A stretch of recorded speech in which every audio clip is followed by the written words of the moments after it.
Today I would like to talk to you on the subject, the 17 indisputable laws of teamwork. In the 1980s, if you went into a bookstore, you wouldn't find leadership books. You'd find management books. Peter Drucker, the guru of management, literally was helping organizations, companies know how to manage their people and manage their organization. So if you really wanted to kind of grow your business, you'd go find a management book in the 1980s. In the 1990s, there was a shift. We went from management to leadership. And we went from management to leadership because as the 1990s came upon us, things were happening so rapidly that you could no longer manage it. The life was moving too quickly. Businesses were changing too fast.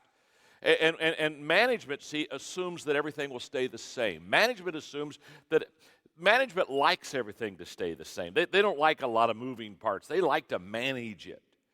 Well, by the 1990s, you had to get in front of the problem. You had to get in front of the issues. And all of a sudden, the management books began to disappear, and the leadership books began to appear on the shelves. Now, when we turned the century, 2001, 2, 3, something in that area time, there was another subtle change. We went from management of the 80s, 90s leadership, to now we were going to more on teamwork and team leadership. And the reason for that is very simple. We began to understand that if you're going to really lead something, you can't do it by yourself. And let me explain to you what happened to this kind of thinking and why we began to evolve this way. About 10 years ago, I wrote a book called The 21 Irrefutable Laws of Leadership. I'm just curious. I'm just going to ask, how many of you have that book? Would you raise your hand if you got that? Oh, bless you, bless you, bless you. You notice I didn't ask how many had read the book. You do it. There's a difference. I never ask how many read the book. Okay. But as I began to teach the 21 Irrefutable Laws of Leadership all across the country, something very interesting began to happen.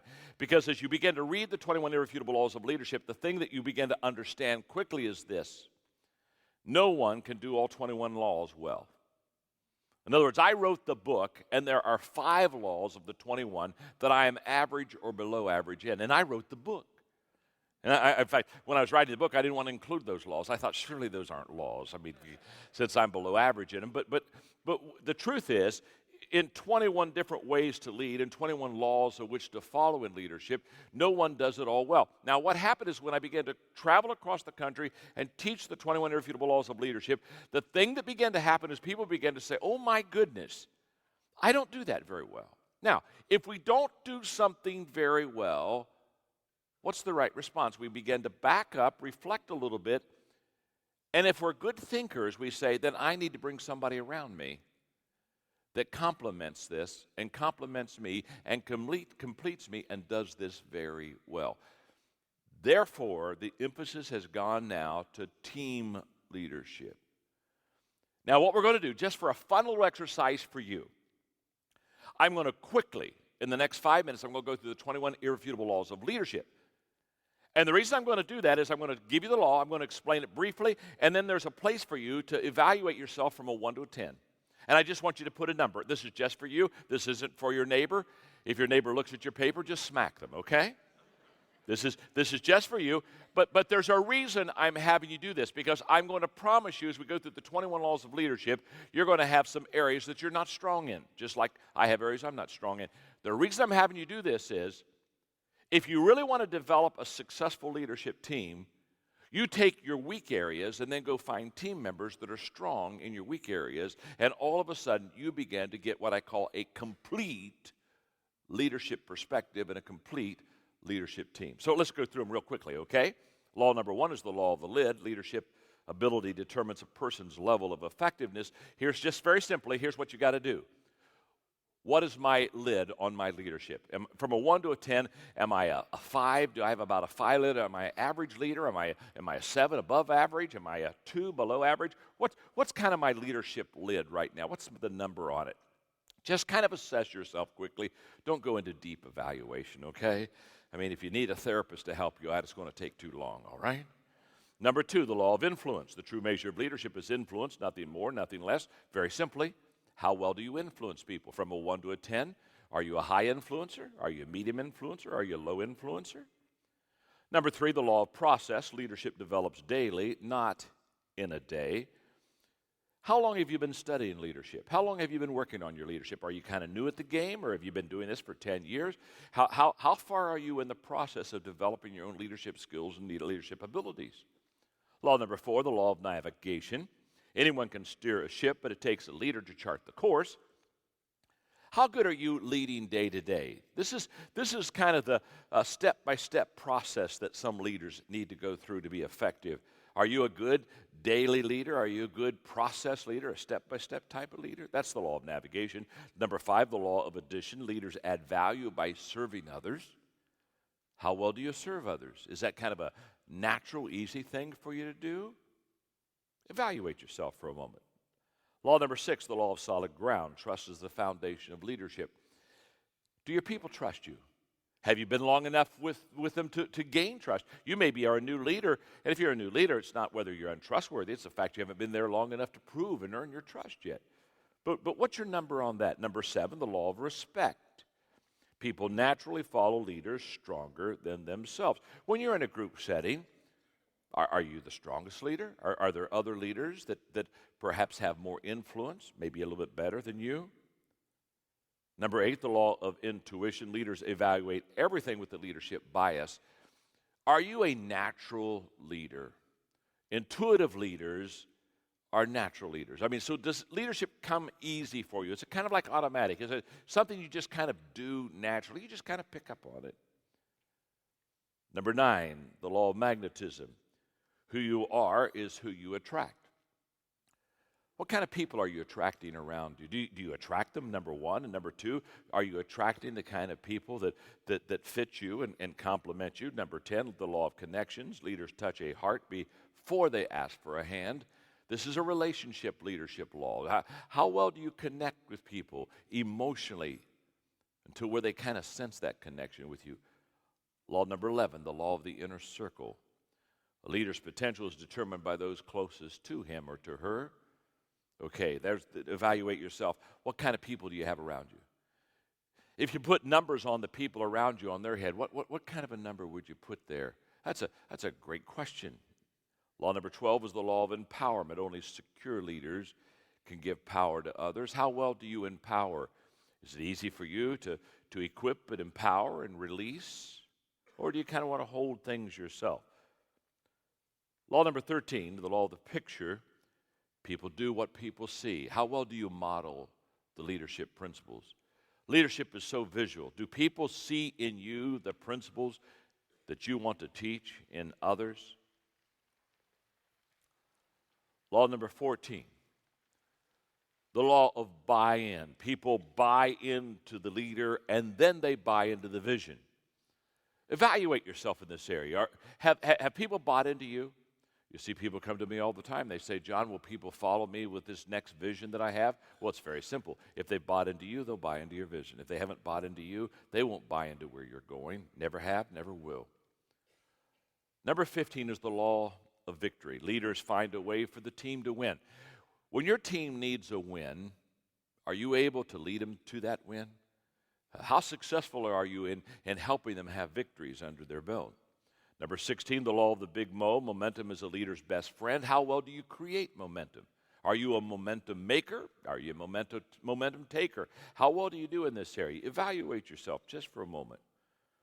Number 17 is the law of priorities. Leaders understand that activity is not necessarily accomplishment. How well do you prioritize? Do you pretty well understand the important things and focus there and give your time and energy there? Law number 18 is the law of sacrifice. A leader must give up to go up. How well do you sacrifice? It's very simple. When's the last time you really did give up so that you could go up? Because life is a series of trade-offs, always has been, always will be. Number 19, the law of timing. When to lead is as important as what to do and where to go. How do you do with your timing? The law of timing is like the law of intuition. Natural leaders have timing and intuition where learned leaders have a harder time with it. They don't sense it as easily. It's an intuitive thing. Number 20, the law of explosive growth. To add growth, lead followers. To multiply, lead leaders. The people that are in your group, are they just following you? Or are they learning to lead with you? Are you adding? If you add, you just have followers, or are you multiplying? If you're multiplying, it's because you're developing leaders. And then Law 21, the law of legacy. A leader's lasting value is measured by succession. When you are to be succeeded in an area of responsibility, how well do you prepare the next person so that they come along? Now, the reason that I had us do this quick review, and I would encourage you, now that you kind of know where I'm going, what I would encourage you to do is on your own with a lot of time, really reflect and put the numbers down. And I do that for a purpose. In the weak areas of the 21 laws of leadership, I've got a question to ask you. What are you going to do about it? Well, one is you can grow and be a better leader and up that number. Of course you want to do that. But I would say that in some of the weak areas, if you're like I am, there are always going to be weak areas. We just can't be strong in everything. And the answer is to develop a team. Get a team around you, a group of people that can really complement and complete you. Okay, now let's go to the laws of teamwork. How does a law become a law? I mean, I could have named the book, the 17 Thoughts About Teamwork or Principles. I mean, how did I determine that these are teamwork laws? 4 qualifying tests. Number 1, they're not based on culture, gender, or age. If they are a law, they will supersede all those things. I have an organization called Equip that's trained millions of leaders in almost every country of the world. And so therefore, we're constantly in different cultures, total different environments. And what we found about the laws of teamwork is they work everywhere. Why do they work everywhere? Because they're the laws. They work. They're not based upon some gender or culture or some locale or some type of person. The laws supersede all that. Number 2, they relate and apply to all communities. The business community, government, education, religious. They relate to all communities. Number 3, they're recognized by teams as teamwork laws. In other words, successful teams. When I was working on these laws, I would sit down with leaders and team members and I'd say, what do you think? Do you think this is a law? Do you think this really works? And there was a lot of trial and error, and yeah, this is, no, this isn't. And through a process of elimination, we got down to the 17. And finally, number 4, they stand the test of time. The great thing about the laws of teamwork is they're not limited to time. These laws would have worked 100 years ago. These laws work 50 years from now because they're the laws. There's no time limitation to them. Now let me give you 4 observations. Number 1, these laws can be learned. Everything that I'm going to teach you, you can learn. Now think about it for a moment. You can learn this. Now, I know that doesn't amaze you because you kind of figured you could learn. This is why you're here. This is why you're taking notes. But doesn't it amaze you that the person on your right can learn these laws? I mean, just look at him for a moment. Just look at that person. Oh, don't look at him that long. No, this started to get embarrassing. It'll get embarrassing. Don't. But just did you ever think the person on your right could learn these laws? I mean, isn't it amazing? In fact, encourage them. Look at them and say, even you can learn these laws. Go ahead and tell them that right now, okay?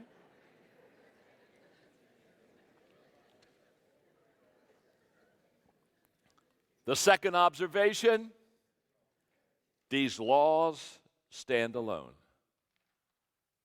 They stand alone. In other words, you don't have to learn law number 1 to build law number 2. It's not like trying to build a brick house layer upon layer. They just stand alone. Now, they are interdependent, but they stand alone. Number 3, these laws carry consequences. Very simply, if you learn them, you'll be successful building a team. If you don't learn them, you won't be successful building a team. I had a fellow come up to me one time when I was signing books, and he told me, he said, John, I disagree with one of your laws. And I'm just signing books, and I smiled at him. I said, that's okay. And I kept signing books, and it bothered him that it didn't bother me. that he disagreed with one of my laws. So he said it again. He said, no, he said, I really want you to know, I disagree with one of your laws. And I looked at him and I said, well, that's okay. And I just kept on signing. And I thought, he'll go away, but he isn't going away. He's just standing right there. And so now he said, no, he said, you don't understand. He said, you wrote these laws. He said, I don't agree with all these laws. I said, I got it. It's okay. It's all right. You don't have to agree with them. I'm okay with that. I said, I didn't write the book to make you happy. I wrote the book to help you. I'm a leader, not a clown. Look at it. Can I say something? The laws are the laws. You can like them. You don't have to like them. It's kind of like the law of gravity. Somebody says, well, I don't agree with the law of gravity. I don't care. Don't bother me. Now, you can go up on a 4-story building and jump off. Can I tell you something? You'll buy into the law real quick. Why will you buy into the law? Because the law is the law. It works. It's just the way it is. These are laws that if you do them, they work. If you don't do them, they don't work. They have consequences. Last observation, these laws are the foundation of teamwork. That's a fact. Just take 30 seconds with me before I teach law number 1 and think about your team. Think about your team. As I teach these laws and you evaluate yourself, what would happen if you shared these laws with your team and they evaluated themselves?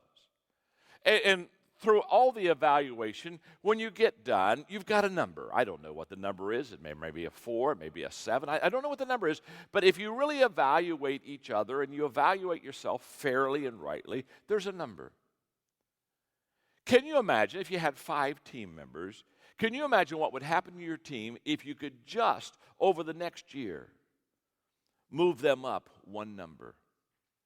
You say, well, 1 number is not a lot. Well, 1 number is a lot when you move everybody up a number. In fact, you're better off to move everybody up a number than to move one person up 5 numbers and everyone else stays the same, because there's a compounding effect when you move everybody. It's better to move everybody a little bit than somebody a lot. So what would happen? What would happen if during the next course of this year you could sit down with these laws of teamwork with your people and with your staff, and you could just bump them up a number? That's my goal for you to raise your teamwork number, and my goal is for you as a leader to raise your team's teamwork number. So let's get started. Law number 1.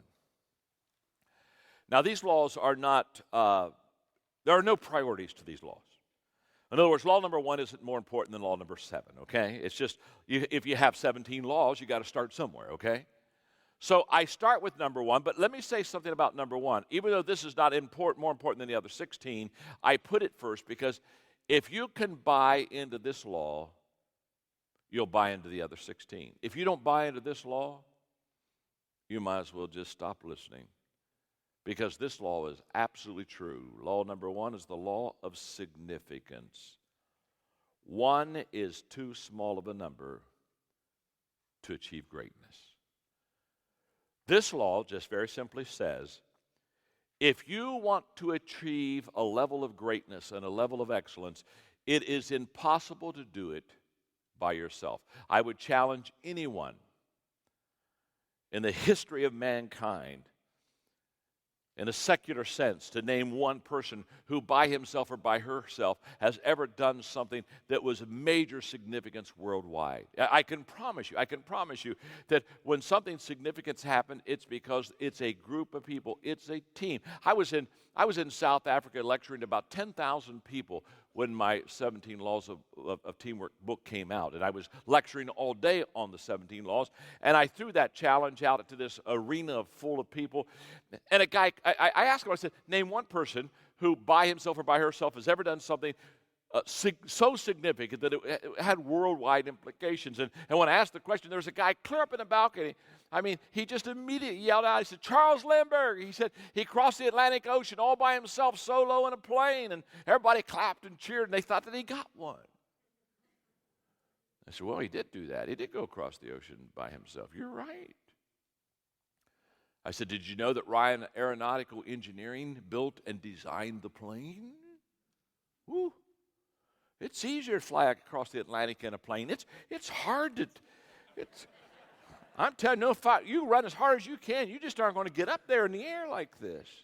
I said, did you know 10 millionaires financed the trip? You see, if you and I are going to do anything significant, it's because we include others. It's just this simple. If I have a good idea and you have a good idea, but I never share with you my good idea, you never share with me your good idea, I just have one good idea. But if we sit down together and we share ideas, now I've got two ideas. Now, how did I get two ideas? Because all of a sudden I sat down at the table and we began to do teamwork. But can I tell you something? If you sit down and you both share ideas, you'll probably have more than two, because once you start sharing ideas and they start popping, then you get 3 and 4. You know how that works, don't you? The synergy of teamwork. I wrote a book recently called Everyone Communicates, Few Connect. And we decided to blog the book, and so we blogged the book before it came out. 6 months before it came out, we put a chapter a week for 10 weeks on the blog. We had over 100,000 people read the book on the blog, and we asked them, we said, help us out.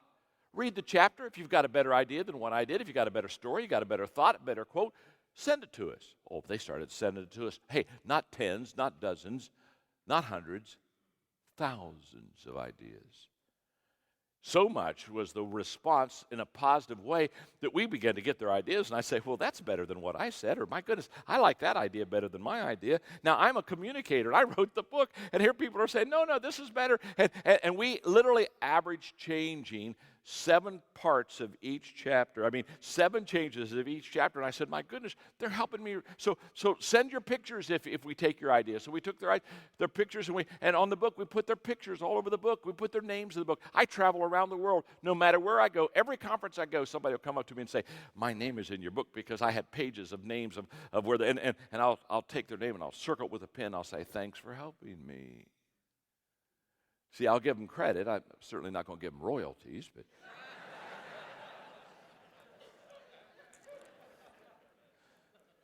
do you see what happens when you include other people? Do you see the value of teamwork? Now, why is it that we so many times do it ourselves? Instead of bringing people around us and developing a team, why is it that we always are just carrying the ball? Well, I give you 9 reasons here, and what I want you to do is just go, as I give them to you very quickly, if it happens to be an area that you're weak in, just kind of check the box there. Just kind of check it. One is insecurity. One thing that I learned many, many years ago,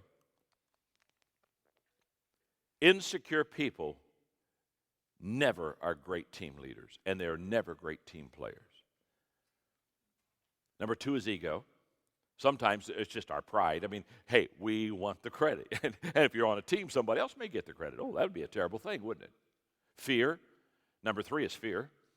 A lot of people don't engage other people because they're just afraid that they won't do it as well as they can do it, or they don't know how to do it as well, so they don't want to give it up. Number 4 is selfishness. Again, sometimes a selfish spirit, which never mixes well with teamwork and team spirit, is the cause for us not engaging teams. Number 5 is pride. I know people who never engage others because they don't want to, quote, admit they need others. There's a self-delusion person, isn't it, huh? They don't need a teamwork or leadership conference. They need a therapist is who they need. Number 6 is control. There are people who like to have control. They have to constantly have the control in their hands. Number 7 is naiveness. I know a lot of people, they don't develop teams because they've never understood the big picture of what happens when you develop a team. They just have never figured out the law of significance. Number 8, poor teammates. I know a lot of people, they don't do too much teamwork because their team's not any good. Huh? Every time they hand the ball off to him, the guy fumbles it. After a while, you say, I think I'd rather do it myself. And this will be cathartic. This will be like going to confession, okay? How many of you have ever had a bad team member? Let's start there. Let's raise your hand. Okay. No, not here. Not not in this company. No. In another lifetime. You understand? Now, how many of you ever been on with a bad team? Okay. Now, and let me ask you, how many of you have ever handed it off to somebody and it didn't go well? Okay. How many of you had a bad experience? Okay. And how many of you have ever said, you know what? I'm better off just doing it myself. Come on, yeah. Huh? And how many of you are still doing it yourself? Oh. Okay, that happens all the time, doesn't it? And so what happens is instead of either changing our teammates or making our teammates better, we just kind of pull the ball back into ourselves. And then number 9, lack of training. Lack of training. A lot of times I have discovered what happens is we just have not been trained to equip people, develop people. That's the reason why I'm teaching the laws of teamwork, to help us kind of have an understanding of how teamwork works and what works in teamwork. I love the sign on the desk of a friend. This wasn't on my desk, but I saw it one time. It said, if I had to do all over again, I'd get help. I think most of us would say there. And I've got a wonderful story that I'm not going to take time to read to you today. There are times I'll have stories and things in your workbook you can read on your own about a bricklayer who tried to move bricks by himself. It's funny. You'll enjoy it. Let's go to the end of this law, the law of significance question. And here's the question you want to ask yourself. Is my dream bigger than myself? One of the saddest things I know is for a person that has such a small dream, they don't need anyone else. That's sad. I hope your dream is so big and you've now studied and began to understand the law of significance that you say, if I'm going to achieve what I need to achieve, and if I'm going to do what I need to do, and if we're going to be what we need to be, I've got to bring others around me, because one is too small of a number to achieve greatness. That's law number 1. Law number 2. Law number 2 is the law of the big picture, and the big picture basically says the goal is more important than the role. You see, when we put a team together, each team player has a role. And it's important for us to know that role. It's important for us to function within that role. It's important for us to reach our potential in that role. So having a role on the team, or a position or a place on the team, is very important. But I want you to get the law of the big picture for a moment. Because as a team leader, I have found this is a law that is often disregarded. A lot of team members get so wrapped up in their role that they assume that their role that they are playing is more important than the goal of the team. And when you do that, what happens is you become territorial. You begin all of a sudden to put fences around, and you begin to build a fortress and put guards up, you know what I'm saying, and protect what you're doing and how you're doing it. And instead of seeing the big picture, you see your picture. Now, first of all, let me be kind. The most natural thing for any of us to do is to see ourselves first. That's not wrong, okay? Or your role first. That's not wrong. That's natural. And let me explain to you. Every one of you will raise your hand when I ask you this question. When you are in a picture with a group, it's a group picture, but you're in that picture, and somebody shows you that picture of the group, let me ask you a question. Who is the first person?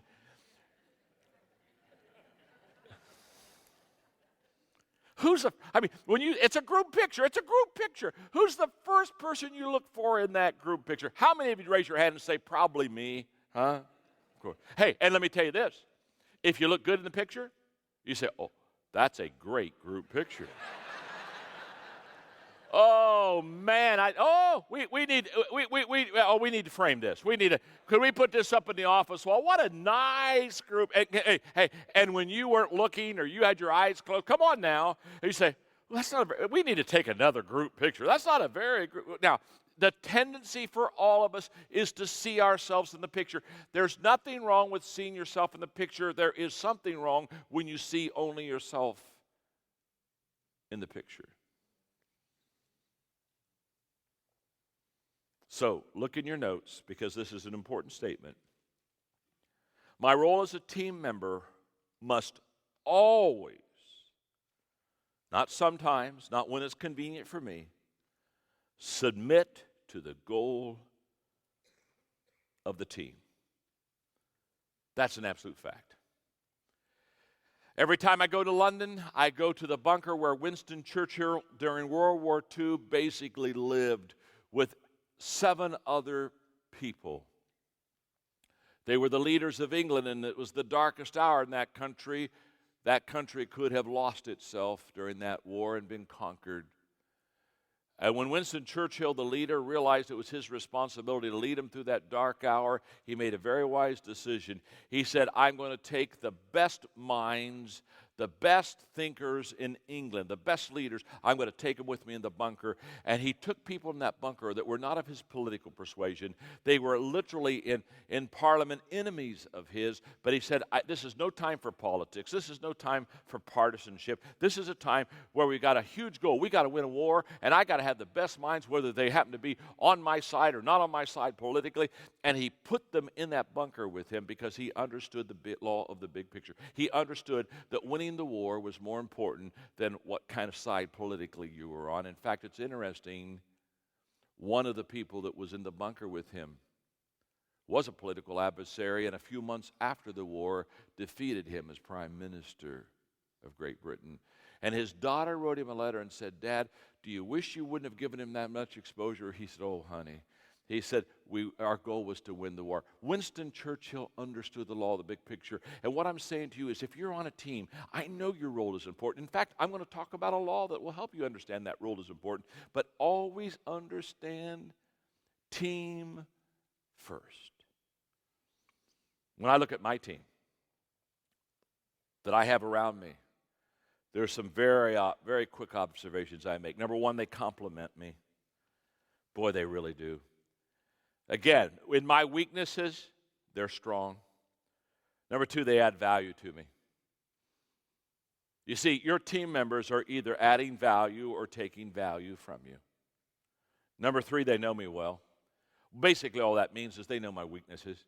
I'm very open about my weaknesses because they can't help me if they don't know what I don't do well. They know me well. Number four, they're committed to me. Now, that's very important. If they know you well and they know your weaknesses and they know your vulnerability, you want them to be committed to you. You want to be committed to them. You want that loyalty factor. Number five, they serve me. They really do serve me well. And number six, I just wrote this in so you wouldn't even have to fill in the blank. I serve them.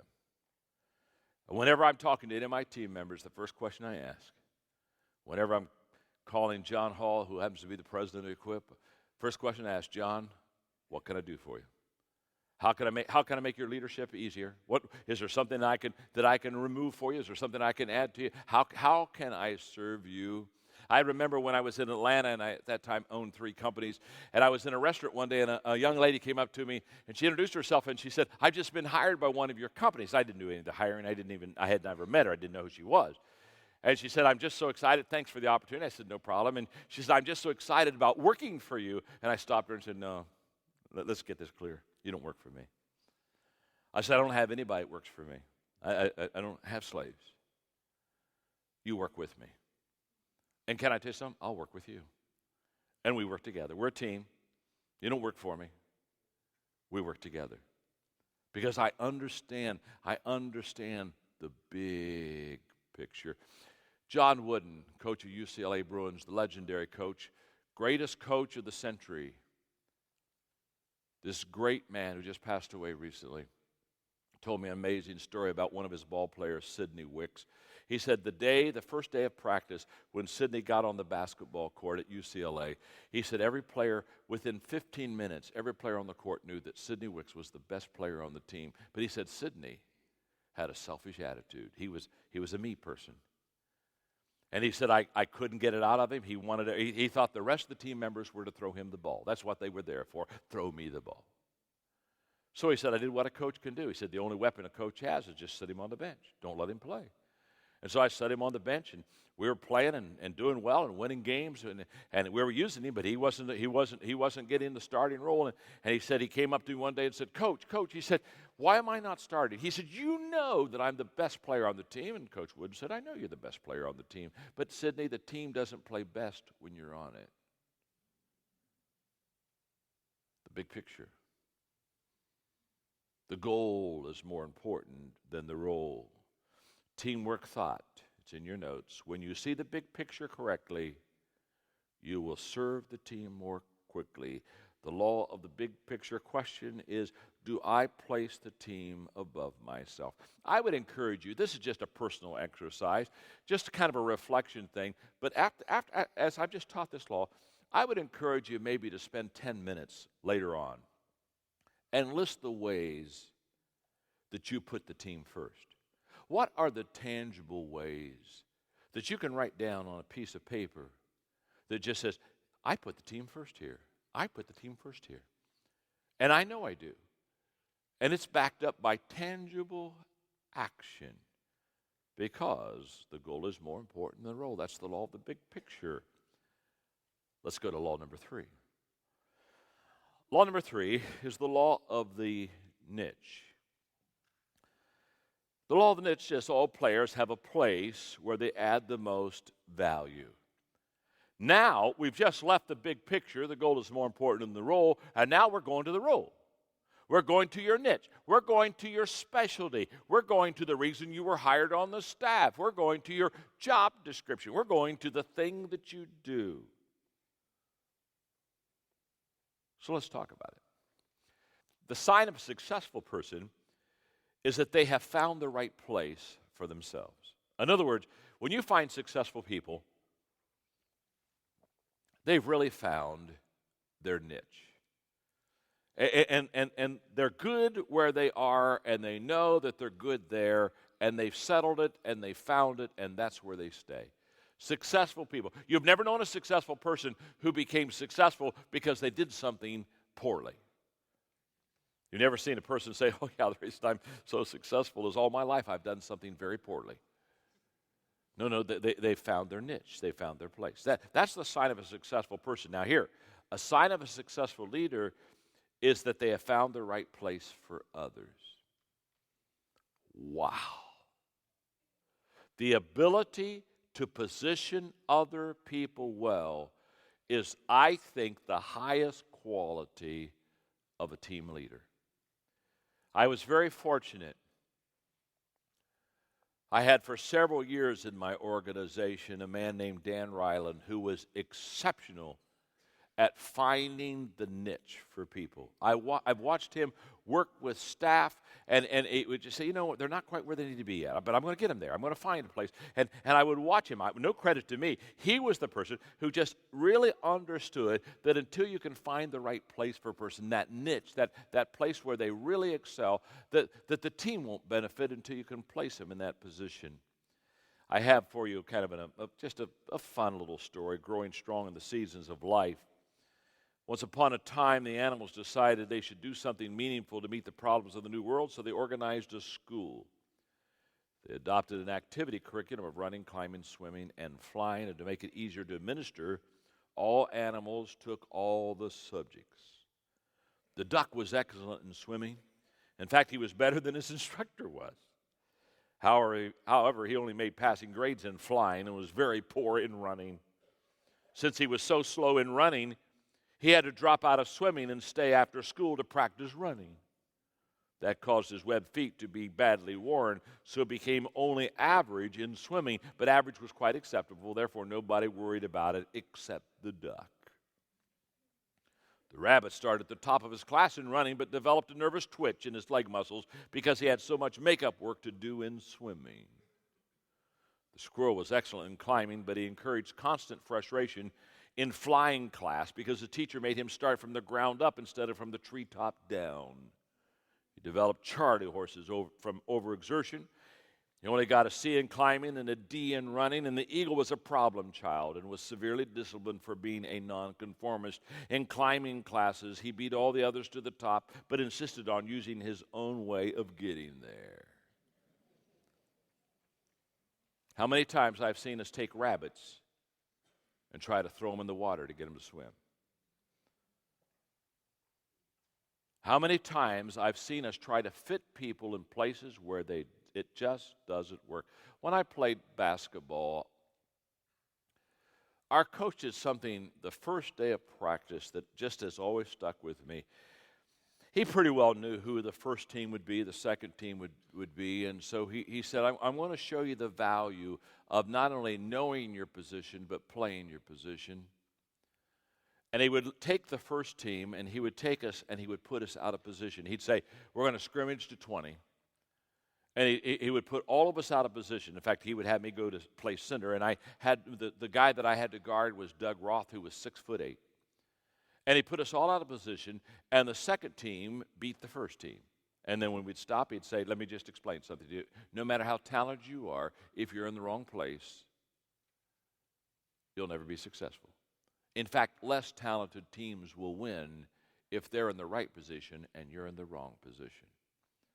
The law of the niche just basically says it's a wonderful thing when you have a role that really does add to the team, and it's a wonderful thing when you find that role and then you develop it and become a person of excellence in it and reach your potential in it. It's a wonderful, wonderful law. So here's the teamwork thought.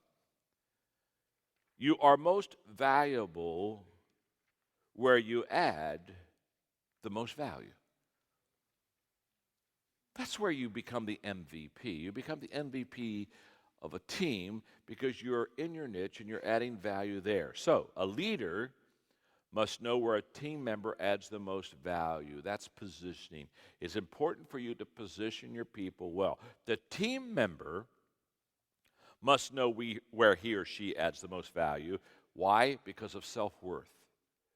There's a tremendous amount of self-worth that comes in. This is my place. I do this well. This is where I fit in the team. This is where I add value to them. And then the teammates must know where a team player adds the most value, and that's for appreciation. Appreciation. In other words, as a team leader, help your people find the right spot. But then listen very carefully. As you help your people find the right spot, then let the rest of the team members know why they're in that position and the value that they bring. And all of a sudden there begins to be a respect and appreciation that the entire team begins to appreciate because now they know exactly why that person is in that certain position. So the law of the niche question is a very simple question. Am I positioned correctly? If you're a team leader, the question is, am I positioning my people correctly?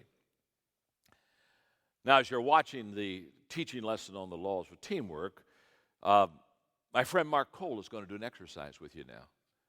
And this is really going to help you begin to understand how your value is on the team. And he's going to talk about potential value. He's going to talk about positional value. He's going to talk about how you bring personal value to the team. He's going to help you understand the different ways that you add value to the team. So enjoy the exercise, and I think it'll really help you to kind of really understand this law and be effective in it. Let's do an exercise on the law of the niche. Every player, each and every player, you included, have a place where they add the most value. John's been teaching on this. You understand the concept. I want to put an exercise in front of you that will help reinforce this concept and help you identify the players on your team and where they can add the most value. In fact, John's talked about the law of the inner circle. I want to address your inner circle with this exercise. Look on the chart below. Enter the names of the individuals you consider to be a part of your inner circle. I want you to identify those in the left-hand column. On a scale of 1 to 5, rate each individual on the 5 potential values listed above each column. So potential value speaks to self-discipline, those who raise themselves up. Positive value speaks to attitude, those who raise morale in the organization. Personal value speaks to servanthood, those who raise up the leader. Production value speaks to leadership, those who raise up others. And then proven value speaks to the MVP, qualities of that person, those who raise up people who raise up other people. Take 15 minutes, list out your 5 or 6 inner circle members, work across the paper, assigning value under each of those categories, and then adding the values together to come up with a score. When you're done with this, press play, and we'll talk about the application piece.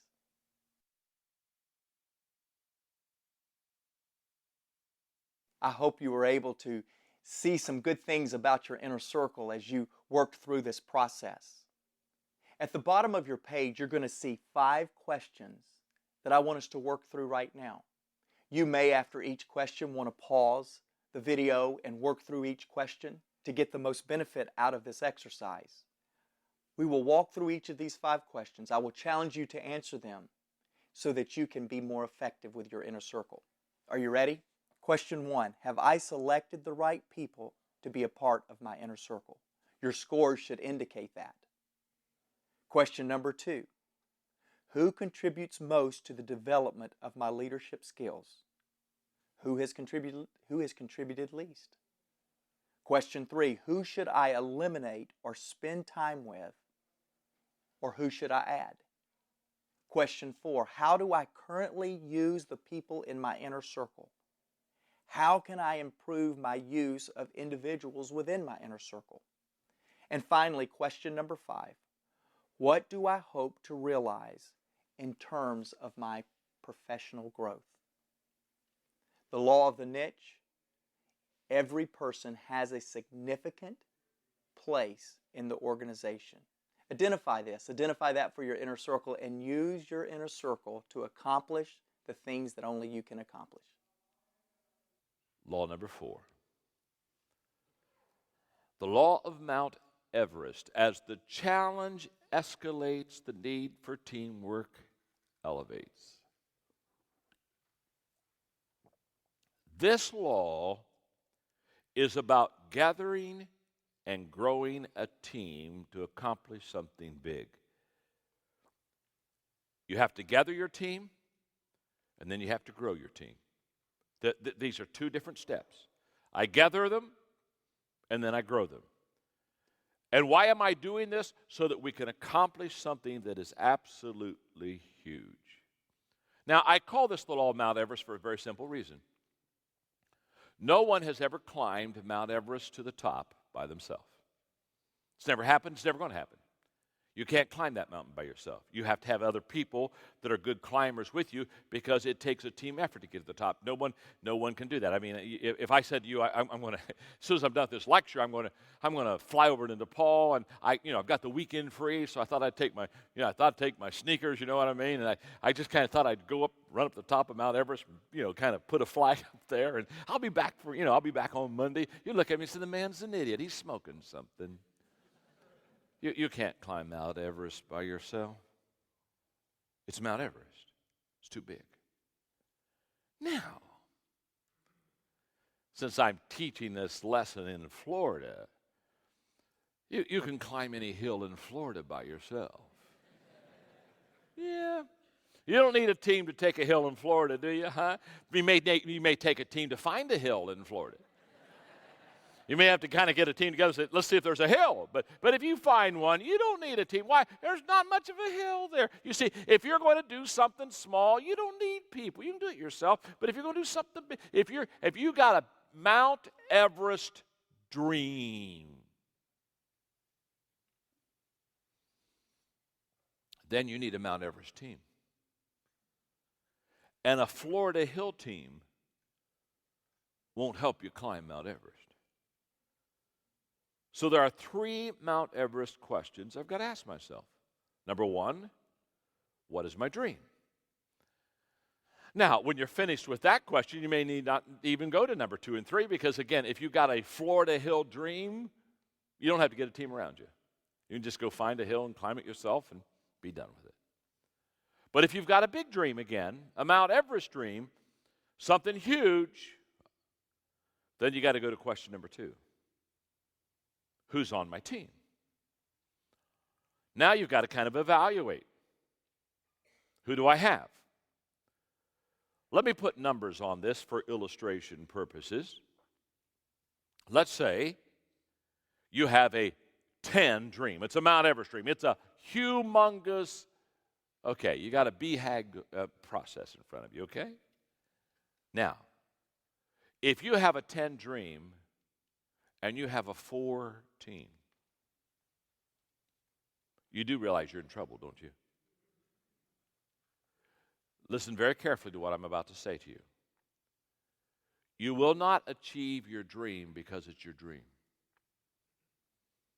I watch people all the time think that if they can just visualize something, they'll accomplish it. It is not true. You are setting yourself up for failure. Trust me, my name is John. I'm your friend. Trust me. If you have a 10 dream, but you only have a 4 team, I'm going to tell you exactly what you're going to accomplish in life. You're going to accomplish a 4 dream. You will accomplish the size of the dream based upon the size of your team, period. This discussion is over. You don't need to make it complicated. The size of your team will determine the achievement of your dream. Now, what does that mean? It just means that we need to probably raise our team members up so that we can go to the next level of a dream. No question about it. So, what is my dream? Who's on my team? And then question number 3, what should my dream team look like? If this is my dream, start putting characteristics and qualities. Obviously, I wrote a book on the qualities of a team player, and I do teaching and lessons on the qualities of team player. You got to start getting those qualities. What are the qualities I need to do and have around me to achieve this dream? So, question number 3, what should my dream team look like? Question number 3 is answered and fulfilled. When answered and fulfilled correctly, makes question number 1 a reality, your dream. Once you can answer what your dream team should look like, now all of a sudden your dream begins to be a reality as you begin to what? Gather. That's what this law is about. Gather and grow your team. So, quickly, how do I develop a leadership team? Number 1, you have to know what a leader looks like. In my book, The 21 Qualities of a Leader, I wrote that as a picture book for you. It's literally a photo album of what a leader looks like. And the reason I wrote that book is so that you would have a picture of what they look like, so that you would be able to know what they look like when you find it. Because what I've discovered is if you don't know what you're looking for, you don't know if you found it. And I have people all the time say, John, I want to bring some leaders on my team. First, I just stop and say, what's that look like? Well, I mean leaders. I want some leaders. That's good. What's it look like? What does a leader look like? When people pick me up at the airport, I have people they're waiting outside the security area. They don't know who I am. They don't have a clue who I am, and they just got my name in the air. You know what I'm saying? They've never seen me. They expect me to come off the plane, come through security, look up in the air and find my name, go over and introduce myself, and then help them find the car so they can take me where I need to go. That's the way most people try to find leaders. They just say, leader. If you're a leader, come on over. Can I tell you, they're not looking for your signs. Leaders are already busy. Can I tell you something? They're already pursuing dreams. They're not looking for your sign. But there are other people that pick me at the airport. When I come through security, they know what I look like. Now, they've never seen me. They never heard me lecture. How do they know what I look like? They have one of my books. And at the back of my books, I have my picture. Hopefully, it's a newer book.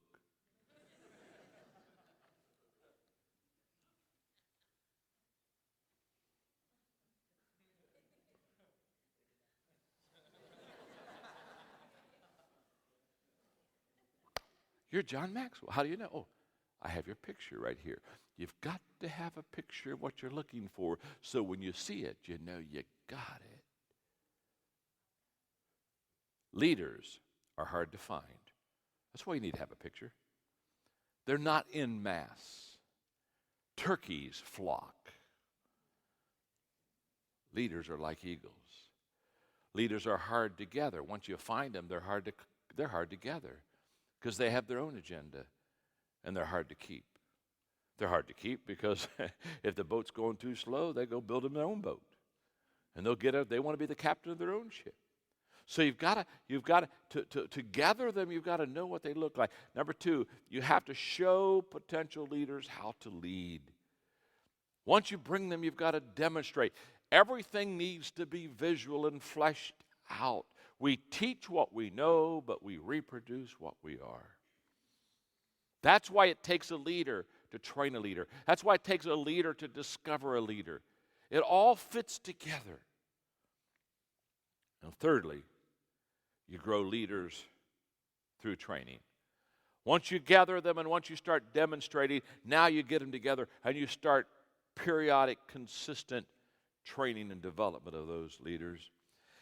Let me tell you my favorite Mount Everest story real quickly because I love it.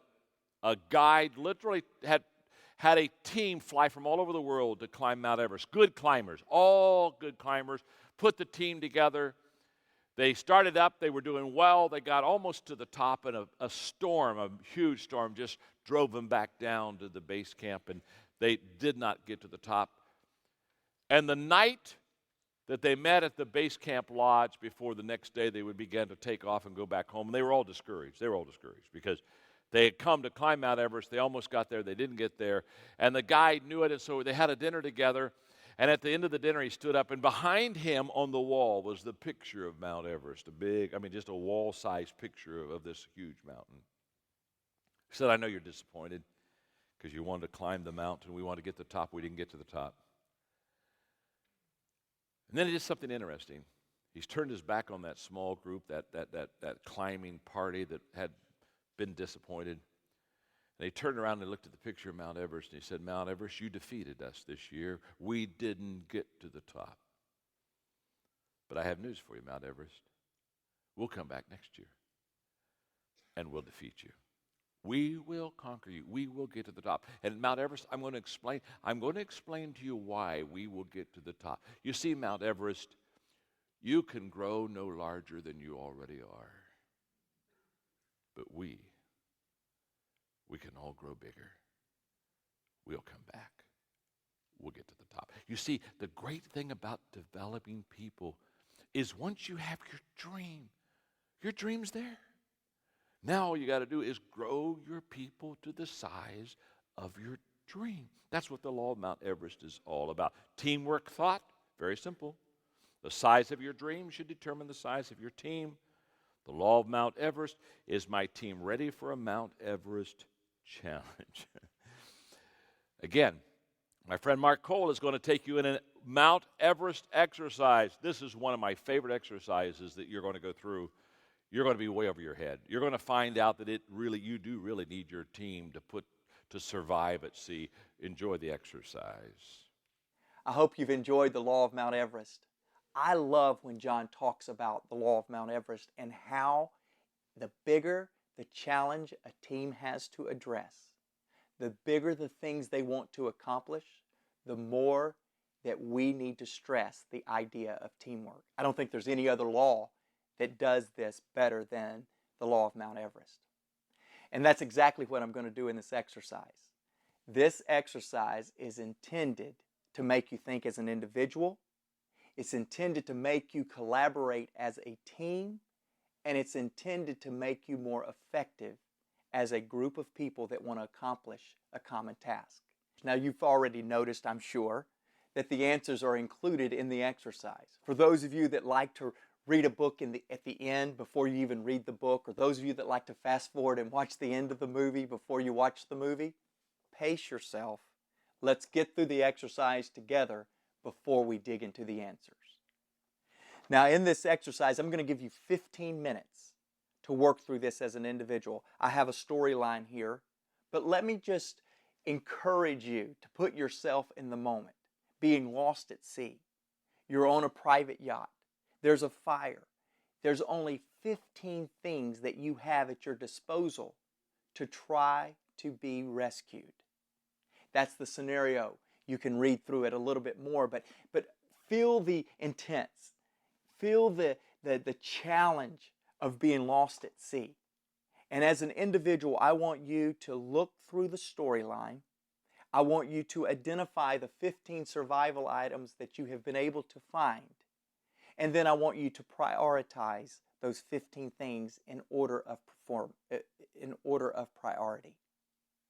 As you look through the 15 things, your mind's going to race of which you think would be the most important.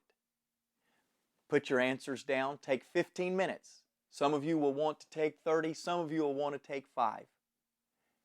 Take your 15 minutes as an individual, all alone, and press play when you're ready to continue.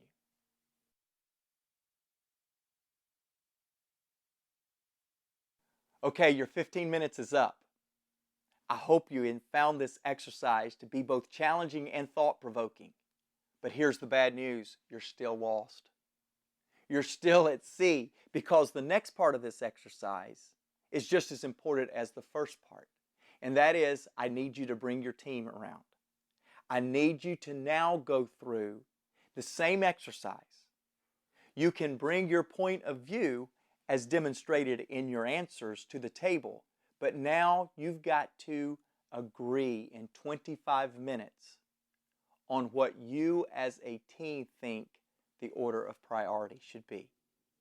So now you as a team, you're going to put yourself in the same room, you're going to put yourself in the same boat, you're going to put yourself in the same critical situation with the same 15 items. And I'm going to challenge you in 25 minutes. Some of you are going to need 3 days, but you only have 25 minutes to agree on the order of preference. So get yourself ready, get your team around, get ready to debate, but don't debate too long. We've got to get you rescued. See you in 25 minutes.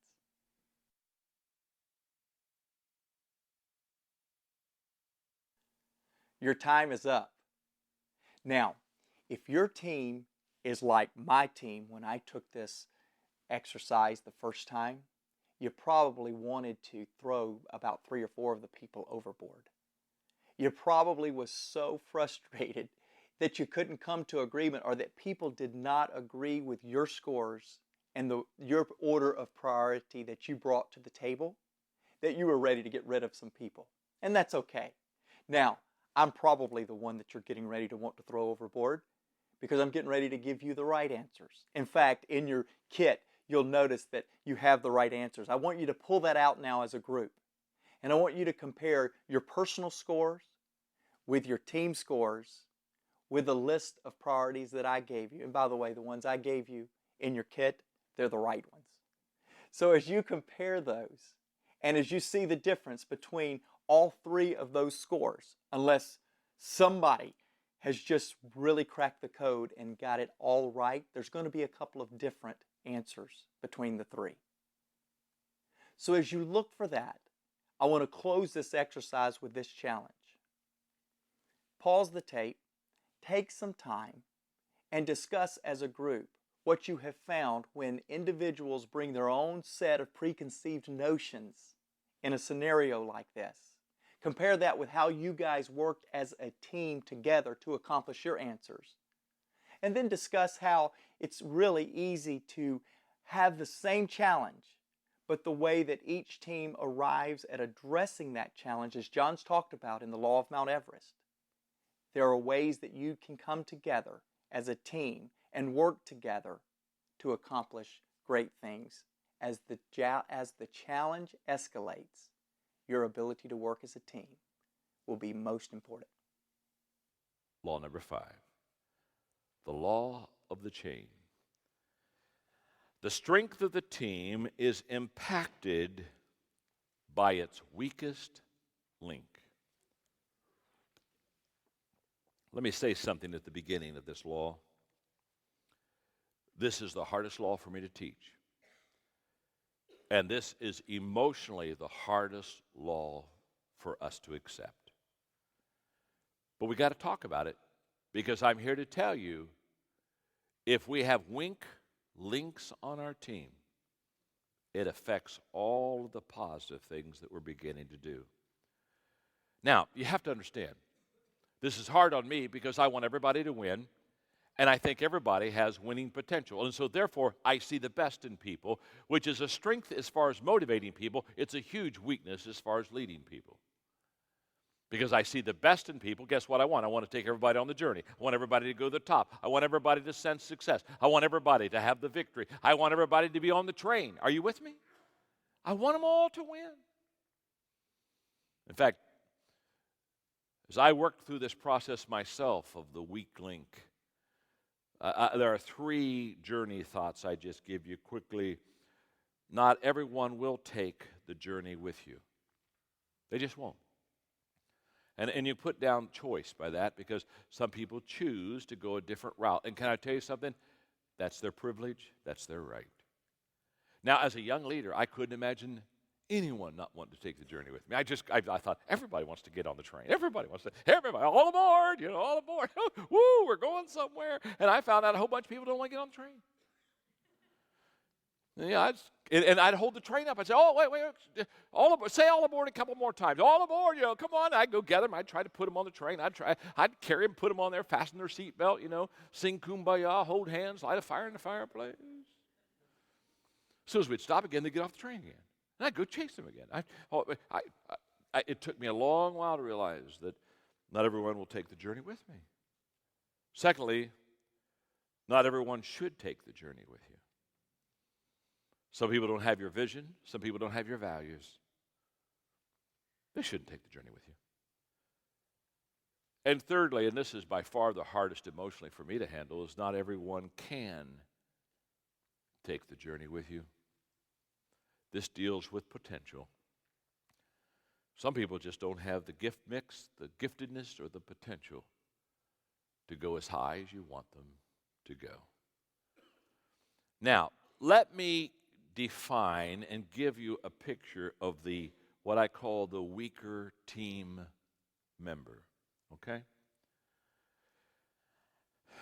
A weaker team member is unable to keep pace with the other team members.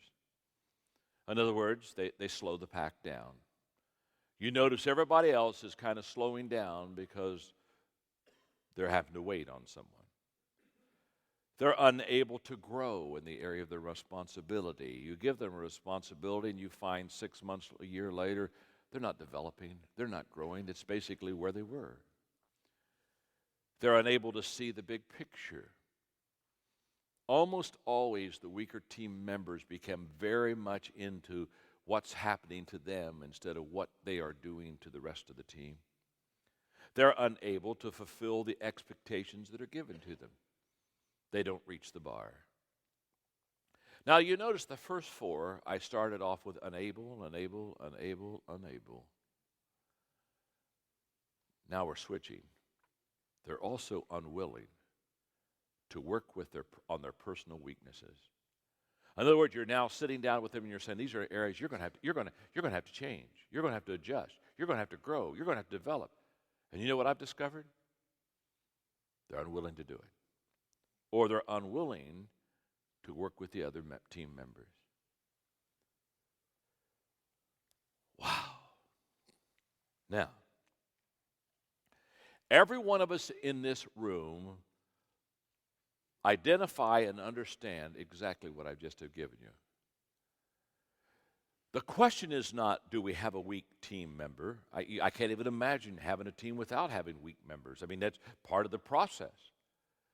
What happens is when you have the weak members, what you're going to find yourself doing is you're going to find yourself giving constant focus, attention, time, resources to the weak members, which is always the wrong thing to do. You want to pour the energy, the time, the focus into the strong members because the return is there, not the weak members. Now, I'm trying to be kind, but understand what I'm saying here very carefully. You'll never develop a great team by focusing all of your time, energy, resources on the weak members. And yet, this is exactly what happens in this situation. Weak team members turn the priority system of the team upside down every time. I can promise you, whenever I see what should be as far as a team function and reality and priorities, and I see it turn like this, I know what turned it. What always capsizes the boat is weak team members. Always. I've seen it happen on a continual basis. So we've got to correct the situation. Obviously we do. And yet that's not any fun. Nobody has ever enjoyed letting people go. I mean, well, I shouldn't say that. No, I've met a few who do enjoy that. Now, if you enjoy that, if you thrive on, oh man, I get to fire people today. Yes, oh boy, I get to let people go. You don't need this conference. You need therapy. You got issues that are much more difficult than what we're trying to deal with today. Although we don't enjoy it, the reality is a team leader every week of their life will have to correct and deal with situations of the weaker team members. Now, What I've noticed is teams or leaders that are unwilling to face this situation, and I've noticed what happens to the team when they don't. So here we go. Until the weak link situation is corrected, here's what happens. Number one, the stronger members will identify the weaker one. Always do. In other words, very simply, let me explain this to you. If you got a team of 5 members, you got a weak one. Do you understand the 4 strong ones? They know who the weak one is. Are you with me? You don't have to tell them. You don't need to sit down and say, now, we have a weak one among us. The stronger ones have been discussing it for the last 3 months. Now, here's what you got to understand. The strong ones know it. The weak ones don't. They're happy. They're writing mama. I'm employed. Got a job. The strong ones always know. Number 2, the stronger members will have to help the weaker one. There's no getting around it. When somebody says, "How do you help a weaker member?" Well, the strong one's they've got to give up a little time. There's got to be some. You got to go over there. Nothing wrong with that, by the way. Nothing wrong with helping each other. Nothing wrong with that. Number 3, the stronger members will become less effective. They'll become less effective because they're not being able to do their job because they're having to go over and take care of your job. Number 4, the stronger members will resent the weaker one. Here's what happens. You let the weaker ones stay on the team for a period of time, and the stronger ones begin to resent it because they realize now this isn't a one-time correction. This isn't a mid-course correction. This isn't I spent a couple days and now I'm back. No. I'm still having to go back, hit the ball, drag Charlie, hit the ball, drag Charlie, hit the ball, drag Charlie, hit the ball, drag Charlie. After a while, don't you just want to hit Charlie? Number 5. Now, here's stay right with me. This happens. I know the sequence of how this works. Number 5, the stronger members will question the leader's discernment and courage. You allow a weak person to stay on the team for too long, and it'll begin to undermine your leadership. The rest of them will look around and they'll say, hasn't she figured this out? Why hasn't he done something about this yet? The erosion of leadership often is the suspicion of the team that the leader doesn't have a clue what's happening. I see it happen all the time. Number 6, the weaker members will take more time than the stronger ones.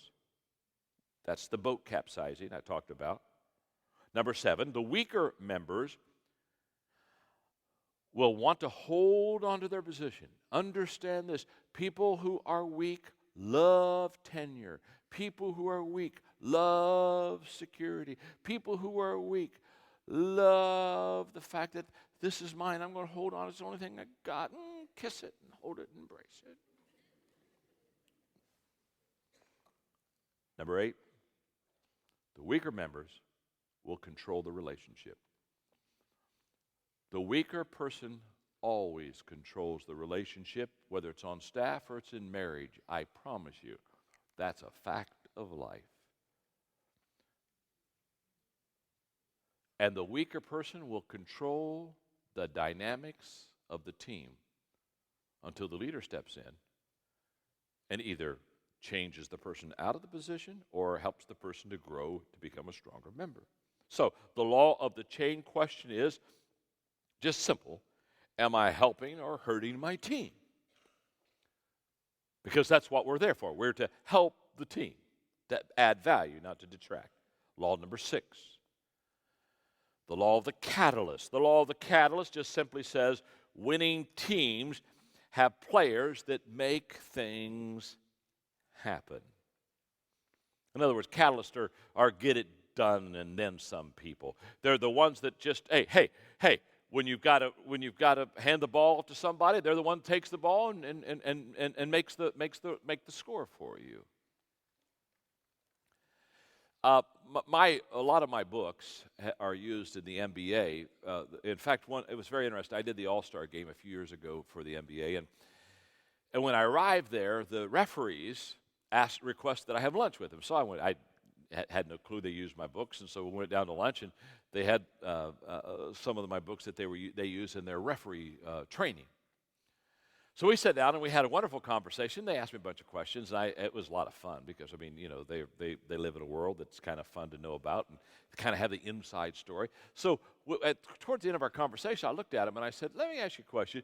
Who do you think is the greatest basketball player of all time? And I watched them for 3 or 4 minutes, kind of throw some names, all names that you, if you love basketball, sports, would know. And then they said something very interesting. They all came to the conclusion that Michael Jordan was the greatest basketball player of all time. And I said, well, why was the greatest basketball player of all time? They said, well, very similar. There were probably at least 5 athletes that maybe had his ability, but nobody could bring the team to victory like Michael could. He was a catalyst. You just kind of felt good. If the score was tied and there was 5 seconds left to go and Michael had the ball. It's kind of fun. It's like the guy who was a rookie, and one night they interviewed him and they asked him what his highlight of his rookie season was. He said it was the night that Michael and I scored 61 points together. He said Michael scored 59 and I scored 2. There was just something nice about having Michael on the team. That's a catalyst. They have the ability to get things done. I had a company called Enjoy Stewardship Services that raised funds. In fact, we raised billions of dollars for nonprofit organizations. And I had a president of the company one time. His name was Dave. He was a phenomenal catalytic, make it happen leader. It was the 1st of December, and I went over to the ISS office, and his wife Roxanne was in there, and I asked her, I said, where's Dave? She said, he left this morning. I said, where'd he go? She said, well, he needed to go get 5 contracts before Christmas. And he said, I'm going out, and she said, Dave, when are you back? He said, I'll be back when I get the 5 contracts. And for 20 days, he didn't come home. He didn't come home till he got the 5th contract. Now, what was Dave? He was a catalytic player on a team. He was a person that was going to bring it home. My statement is a lot of people, they just belch out the bologna instead of bring home the bacon. Catalytic players, they deliver. So, what's the characteristic of a catalyst? Number 1, they're intuitive. They sense things that others do not sense that makes the team successful. Number 2, they're communicators. They say things that others do not say that makes the team successful. Number 3, they're initiators. They do things that others do not do that makes the team successful. Number 4, they're passionate. They feel things that others do not feel that makes the team successful. Number 5, they're creative. They think things that others do not think that makes the team successful. Number 6, they're givers. They give things that others do not give that makes the team successful. 7, they're responsible. They carry things that others do not carry that makes the team successful. Number 8, they're gifted. They can do things that others cannot do that makes the team successful. Number 9, they're leaders. They influence people that others do not influence that makes the team successful. Every team needs a catalytic team player. If you've got 2 or 3, it's amazing what's going to happen. They really bring a lot of value to the organization. They bring a lot of value to the team, and they have the ability to make it happen. Many years ago when I was in San Diego, I hired a new assistant, and she hadn't been with me 3 months. And one day I was doing some work, and I asked for a phone number, and she came in a few moments later, and she said, John, she said, I can't find the number. Her name's Barbara, and so I said, Barbara, just sit down beside me. I said, it's okay, and I said, just sit here. And so she pulled a chair up by my desk, and she said, what are we going to do? And I said, well, since you couldn't find the number, obviously I'm going to have to find it. And I'm going to let you sit here and watch me find the number. Took a long time. Took over 40 minutes. I found the number. Now, when I was finished finding the number, I wrote it on a piece of paper, and I handed it to her. I said, now, Barbara, go back into your office, then come back in. Hand me the number. And Barbara, never again do I expect you to come to me and tell me you can't deliver what I've asked for you to deliver. That was a long time ago. Almost 30 years. If you called Barbara Brummingen today, her and her husband live in Seattle, and you would say, Barbara, what was the most important life lesson you ever learned? She would say, I learned that I'm responsible as a team member to make it happen, period. You say, John, those are awful high expectations. Don't you fail? Of course I fail. Did Barbara fail? Of course she fails sometimes. We're all human. But I'm here to tell you, if you're going to have a great team, you cannot afford having people who are constantly coming around with excuses, and I couldn't, and I shouldn't, and I didn't. And listen, if ifs and buts were candies and nuts, we'd all have a Merry Christmas. And catalytic players bring it home. How many times do you have to handle incompetence until you say, I'm not going to handle incompetence anymore? I'm not going to handle excuses anymore.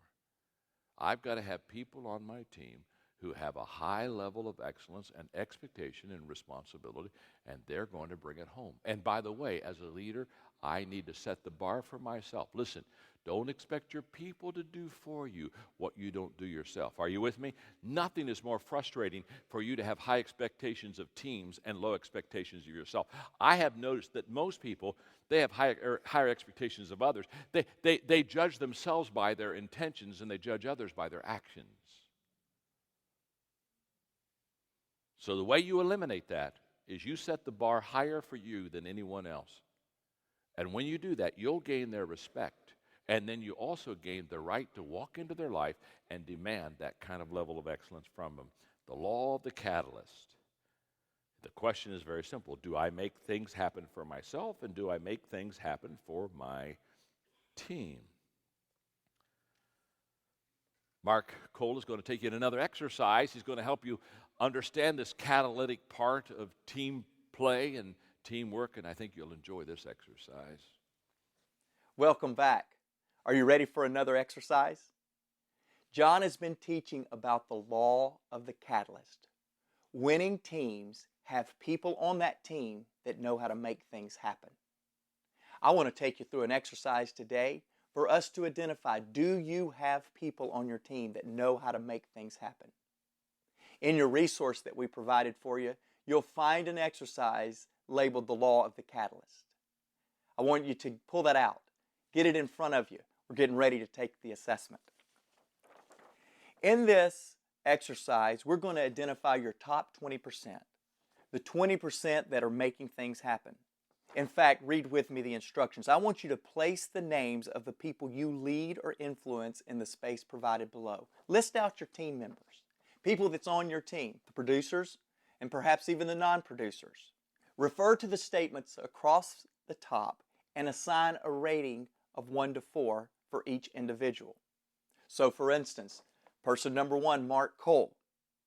If this person took a negative action against me, it would have significant and detrimental effects. Would that be not true? Slightly true? Maybe it's true or very true. Assign a value under that column under Mark Cole and continue across for the other 3 questions. Do that for each of your team, and when you are done, tally up the score for each team member to the right column.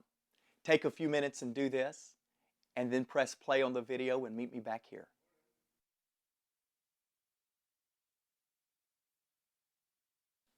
I hope this has been a great exercise for you. In fact, I hope by now, as you ranked each person, that you have been able to identify your top 20%. Go through, identify who are the ones on your team that are most important to your effectiveness. And what I would ask you to do, as you've identified those persons, as you've went through and realized how important they are to your team, how much they contribute to your team, how well they're producing, begin to pour in, develop personal plans into that top 20%, because it's this top 20% that are your catalyst. They're the ones that are making it happen. Be intentional in how you develop those.